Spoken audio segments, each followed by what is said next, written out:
The case I'm looking at this week is almost impossible to comprehend. The murder of 3 small children by their own mother.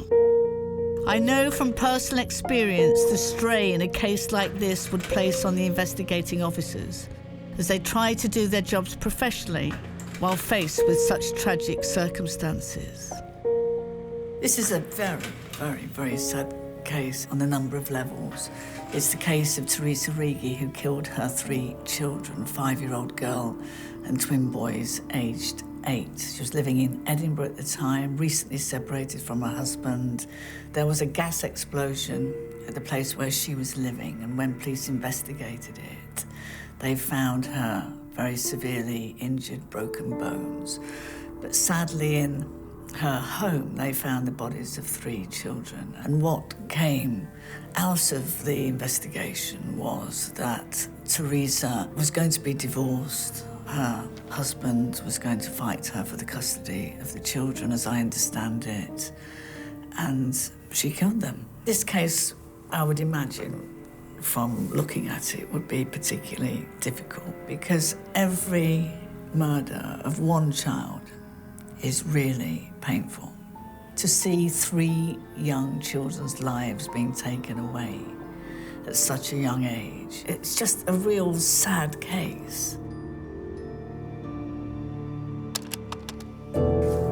This is the case of Theresa Riggi. Whichever way you look at this case, it's filled with sadness. Theresa and her husband Pasquale had moved to the UK in 1997 for his job in the oil industry. They had 3 children, twins Austin and Luke, then Cecilia. Eventually they settled in Edinburgh, but Theresa's overly possessive relationship with the children led to friction between the couple. When they split up, Pasquale struggled to get visitation, so they were in conflict over custody. But in this case, that conflict spilled over into tragedy.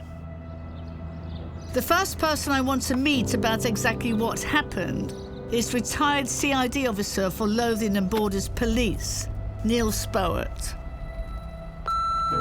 Hi Neil, this is Jackie Malton. I'm an ex-detective from the Metropolitan Police, and I'm looking into the murder by Theresa Riggi of her 3 children.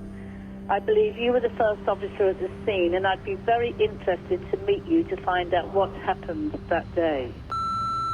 Hello Jackie, it's Neil Spowett here. I got your message. Yes, I'm quite happy to meet up with you. It was a call that came in just after lunchtime about an explosion in a block of flats which they thought was a gas explosion. There was a lot of police officers already there, and they managed to cordon some of the road off. Shortly after the explosion, a woman had jumped or had fallen from the 2nd floor of the block of flats. And she also told me that both the fire brigade and the ambulance service who'd attended had been into the house, and they'd reported to her that there were 3 children who were dead within a bedroom on the top floor.